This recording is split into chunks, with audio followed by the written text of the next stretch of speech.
What is up, guys? This is Tony J Films with a new addition to my channel as well as a new video. But when I say new additions, because I haven't done this yet, I was going to save it for the summertime, which is, if you guys cannot tell by the title, I'm going to be reviewing Dragon Ball Super's episode number 40. Now, basically, I'm going to recap both episode 39 and 40 in this video for you so you guys can get a feel of where I'm coming from. Now, before I also start the recap, I'm also going to say a couple of things first. Number one is that if you guys don't want to be spoiled with this, for those who are just tuning into Dragon Ball Super and don't know what's going on, I would suggest not watching the video because I'm recapping the last two latest episodes and I don't want to spoil anything for you guys. And number two, when I just start discussing my thoughts on episode 40, there is going to be a lot of hate stuff in here, so for those who might be offended by it, I would suggest leaving now, because I can tell you off the bat that episode 40 was absolutely disappointing.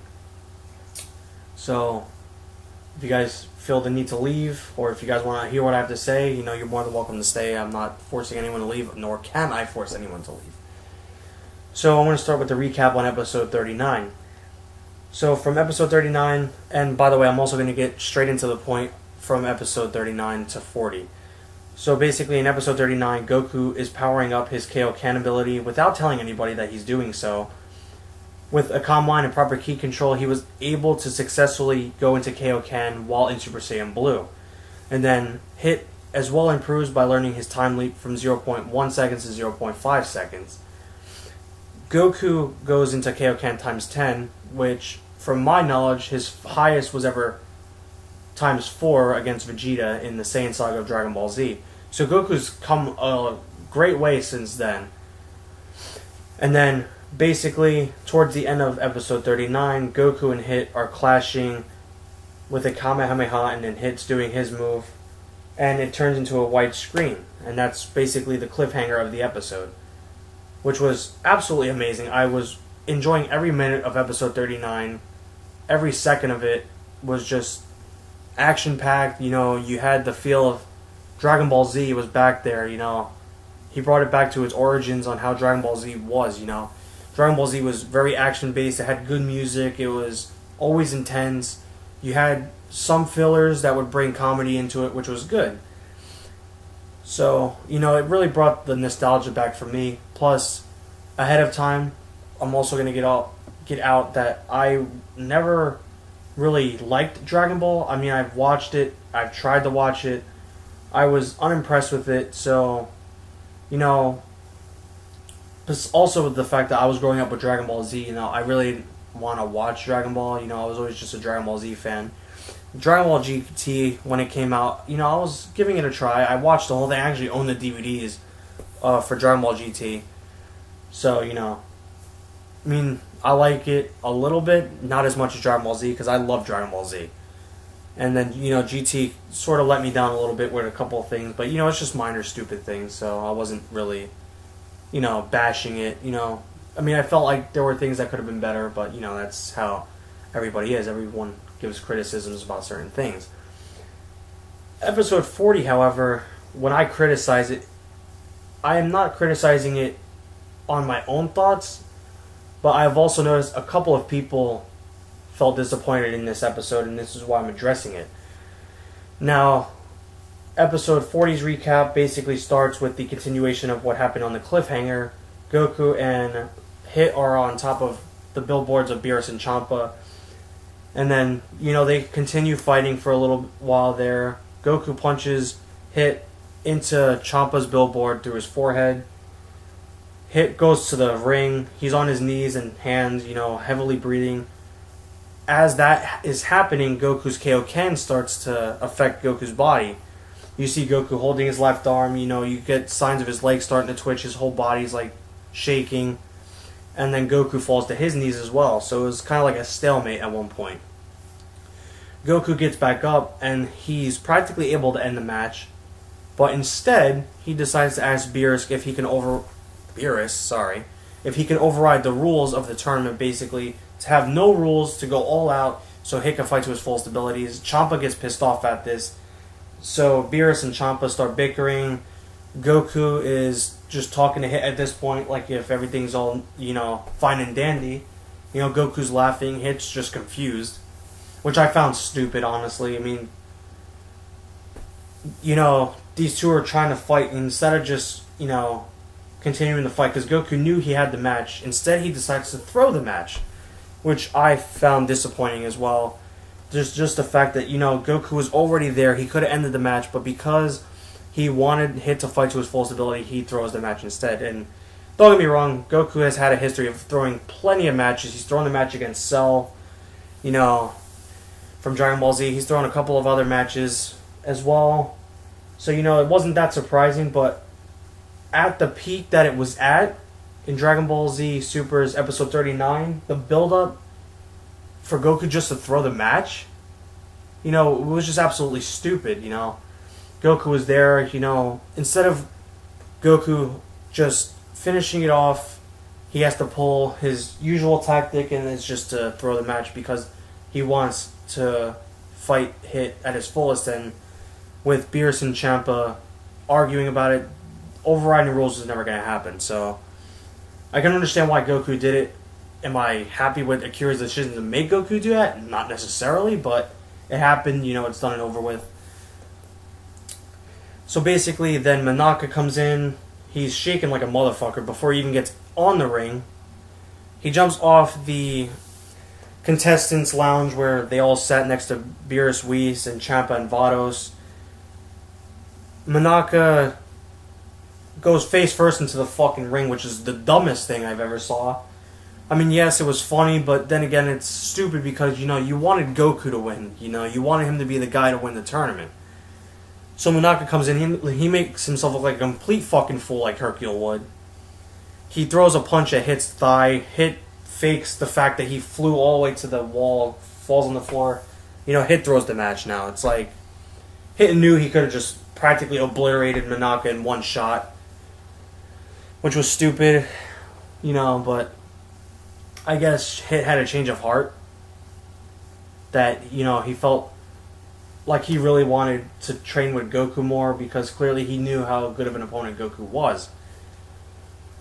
And then, they're celebrating, well, Goku's celebrating anyway. Champa's pissed off, so he threatens to, kill Hit, and then Kaba tries to intervene, and then now Kaba's getting threatened by Champa. Beerus is telling Goku not to interfere because it's their problem, And then I don't know where, at that point, I wasn't even watching the episode.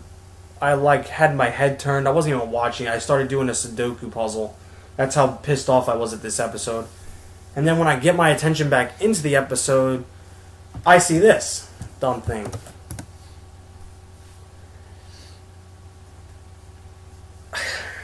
I can't even get this out because I'm lost for words. We had such a good build-up in episode 39. Goku looked badass. Like I said, where did this come from? I stopped watching it. All of a sudden I see celebrating, and then you get this as comic relief. Goku tries to shake the hand of the Galactic King, but instead he ends up supposedly grabbing his penis now.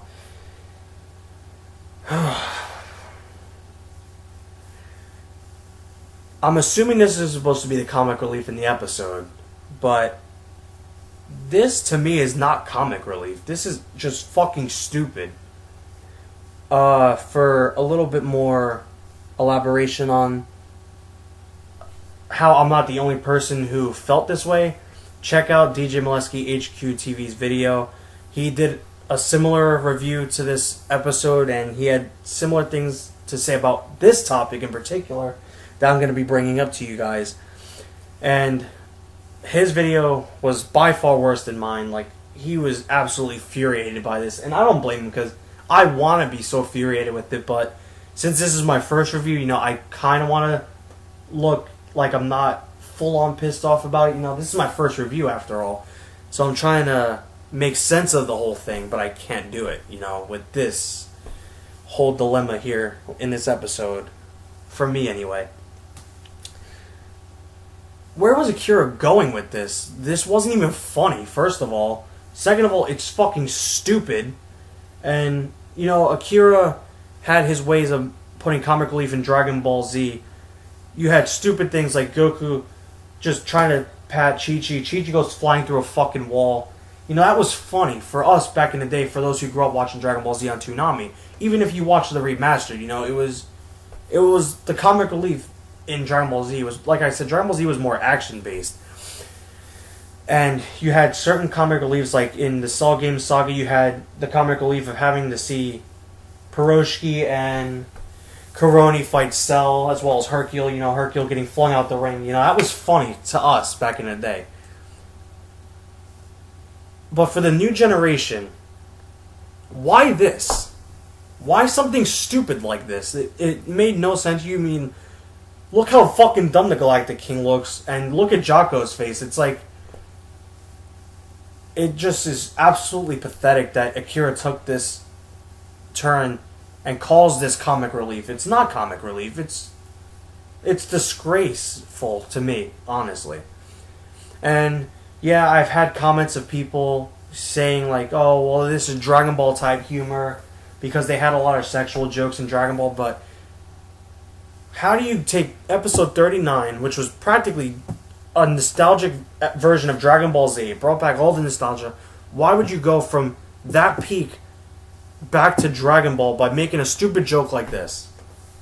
It was absolutely disgusting. I want to say pathetic as well, but you know, I can't fathom it at all. I don't know why Akira took this turn. Absolutely was the dumbest thing I've probably seen Akira do in Dragon Ball Super.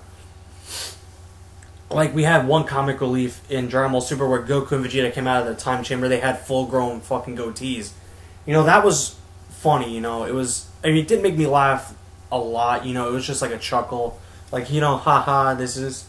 Like, it was funny to see that. And then this happens. It's like, you don't know whether to watch it again or continue watching it. Or you don't even know if you want to watch Dragon Ball Super ever again because of this. I mean, you know, I'm just going to dove away from this at this point.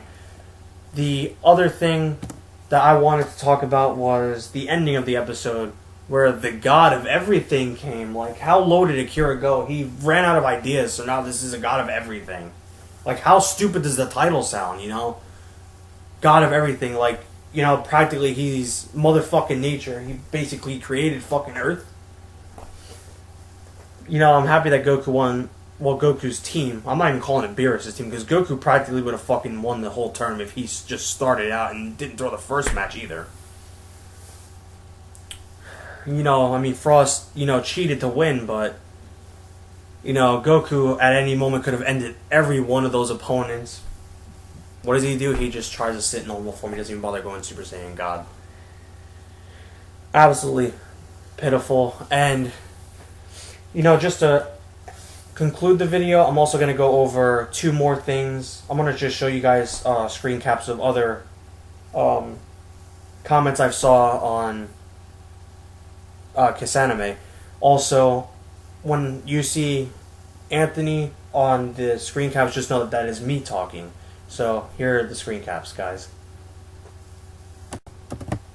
So here's a screenshot. As you can see, Abdul posted a comment saying that Goku went out like a bitch. I mean, he didn't necessarily go out like a bitch.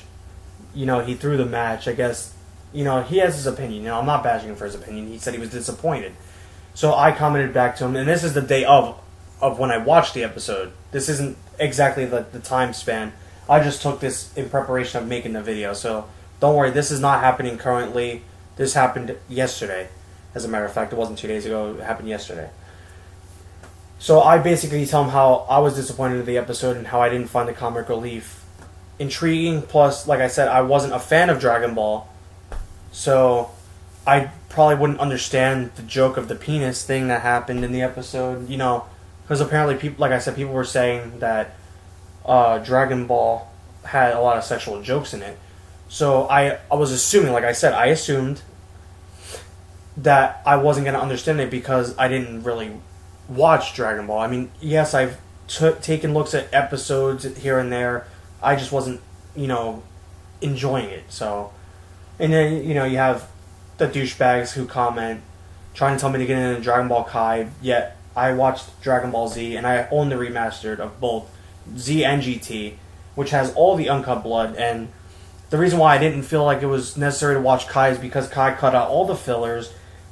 It was watcher friendly, like I said in the comment, how they showed no blood. It was just stupid. Like, for us original Dragon Ball Z fans, I don't see how anyone can find enjoyment in watching Dragon Ball Kai. Basically, it was just for little kids to start watching on TV, They cut out all the hardcore shit that we saw watching it on the remastered. Obviously, back then it was also blood censored with, just watching Dragon Ball Z on Toonami.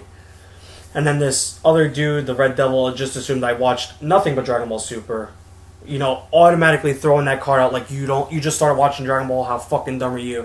So you obviously don't know your facts. I mean, how dumb people make themselves look in the Dragon Ball community is what I don't understand. Like,